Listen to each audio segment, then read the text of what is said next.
Welcome to the small town of Parikkala.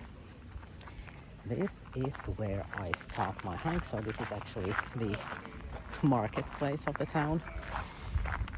I'm going to hike along so-called Harjujen Reitisto, a ridge trail. So I'm expecting ridges.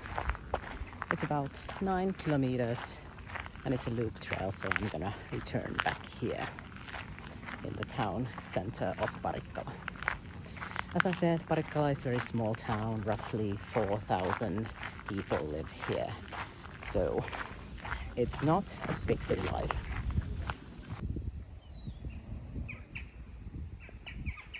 There are so much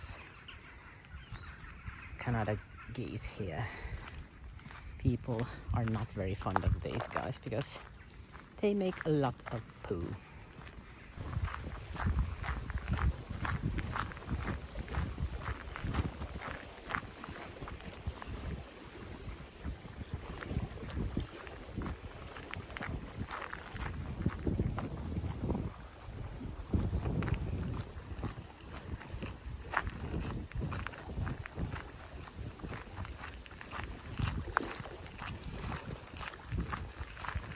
The beginning of this trail is following the shoreline of the lake Simpelenjärvi, and basically it's the backyard of someone most of the time.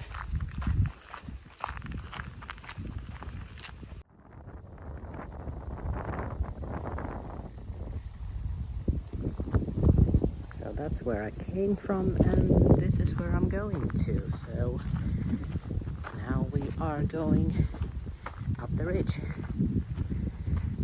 has these signs. So this Harjujen Reitisto. That's what I'm hiking. 1 kilometer from where I left from. Oh, there's a sign saying that this is a nature protection area.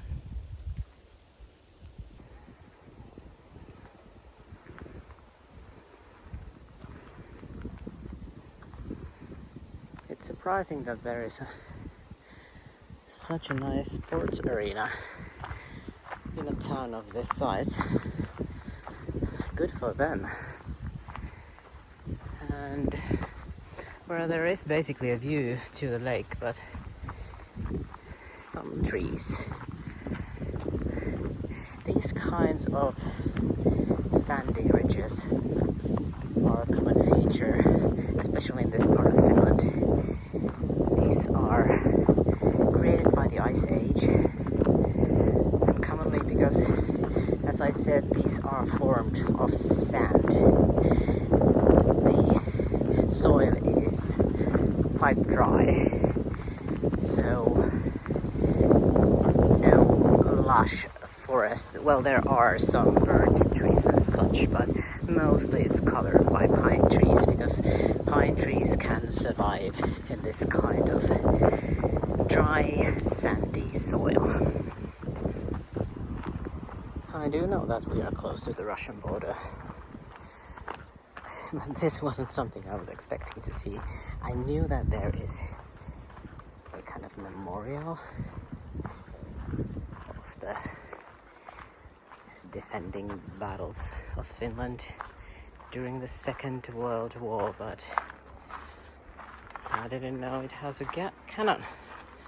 Yes, to the heroes of the Lake Laatokka, who died 12th of March 1940.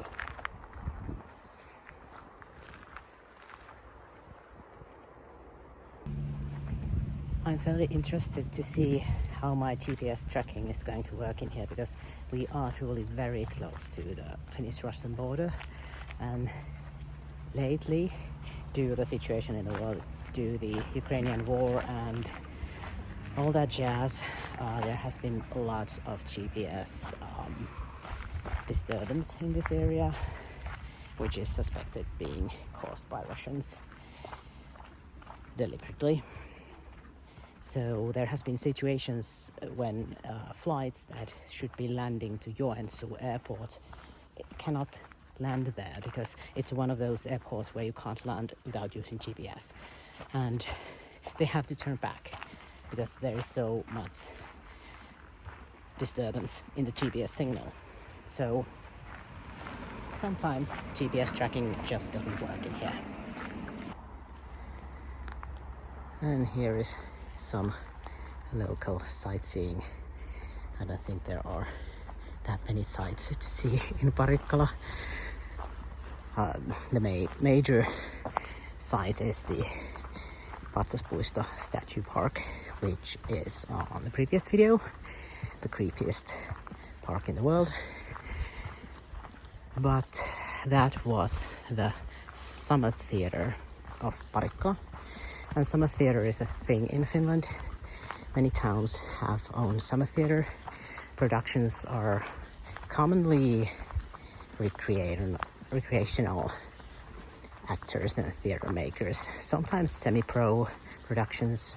There are even professional productions, but commonly the summer theater in Finland is, how would I say it, not the most highest quality of theater that you would ever see, but it's worth experiencing.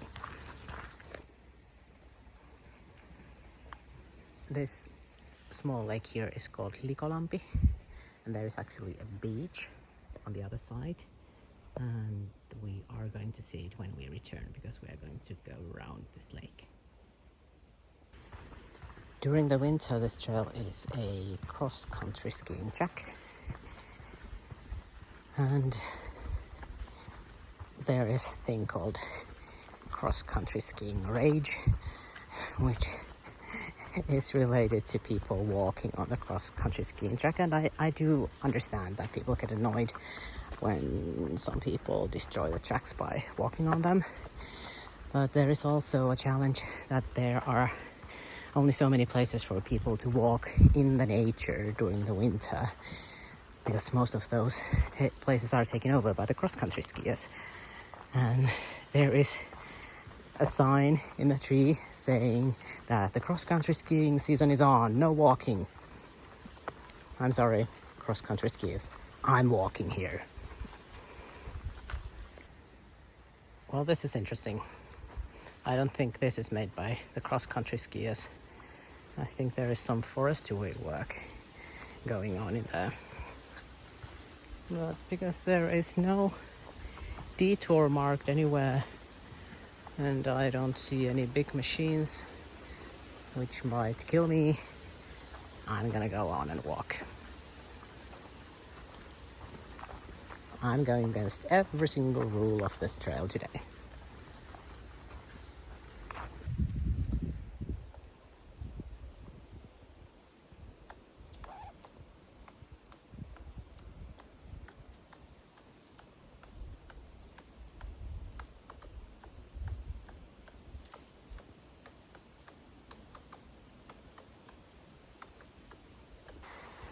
There are several of these small lakes in here, and now we are approaching Lake Arkusjärvi. You can see there behind the trees. And although this is no true crime podcast or anything like that, do you want to hear about some true crime? Well, in 1997, a woman called Ulla Mielonen disappeared. She was last seen near this lake. I don't recall if she was seen rowing a boat or if she was seen sitting on a dock at the lake shore cabin. But anyway, the last known place of her was somewhere near this lake. And police was searching for her. They did search the lake, they didn't find her. As usual, the husband was suspected of a homicide, but they didn't find the body. Until 2012, a resident called to police that there is a body in the lake Arkusjärvi. Police came to pick the body up and they did the identification. And who knew? That was the missing Ulla Mielonen, who had been missing for 15 years. And the body was obviously not fully skeletonized enough together to be a body. Has preserved for 15 years in the lake. And they of course did all kind of tests that they do, all kind of forensic investigation, but they ended up that it was not a homicide. So it is suspected that it was some kind of misadventure or an accident. Who knows? Well, that is the story of Lake Arkusjärvi and the missing body of Ulla Mielonen. Now I'm pretty much halfway through this hike. 4.5 kilometers roughly. And there is the shelter.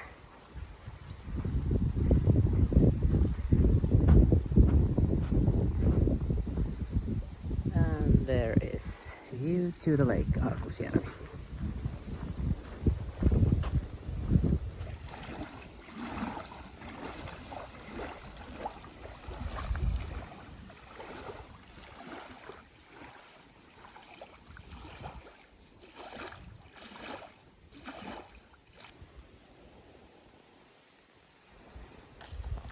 The shelter here is not maybe the most inviting.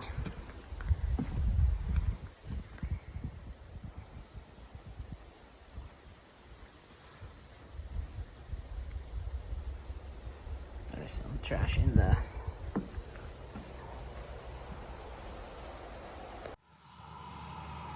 There was a little bit of road walk, not the most exciting part of the trail, and now we are going back to the woods, back to the ridges, and the turns are, as you see, generally very well indicated. So thumbs up, and we go up as well. The vicinity of the border is very obvious. I've seen twice a border patrol car today. From here it's 1-2 kilometers to the border. From the statue park, from my last video, it's only like 100-200 meters. Earlier I was saying that these ridges are formed by the Ice Age, as well are these kettle holes, or as we call them in Finnish, suppa. I kind of like that word. So when a chunk of ice breaks from that bigger chunk of ice and kind of leaves behind and is buried in sand and everything, it kind of forms a hole. And when that chunk of ice melts, then we have suppa, or a kettle hole.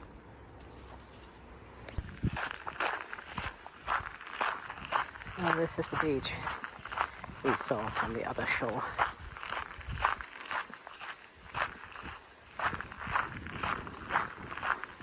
These buildings are places where you can change your clothes. This is a very scenic beach.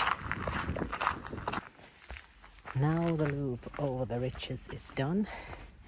There is about 1 kilometer, 1.5 to go back to the town center of Parikkala. But this part is the one that I have already hiked. So I'm just backtracking this section. It was beautiful, beautiful trail with good way signs. So I can highly recommend this, and beautiful views to multiple small lakes. Now I'm heading to my car, and then I'm continuing my journey for another trail where I'm planning to spend the night, and then tomorrow hike some more. Thank you for watching and see you next time.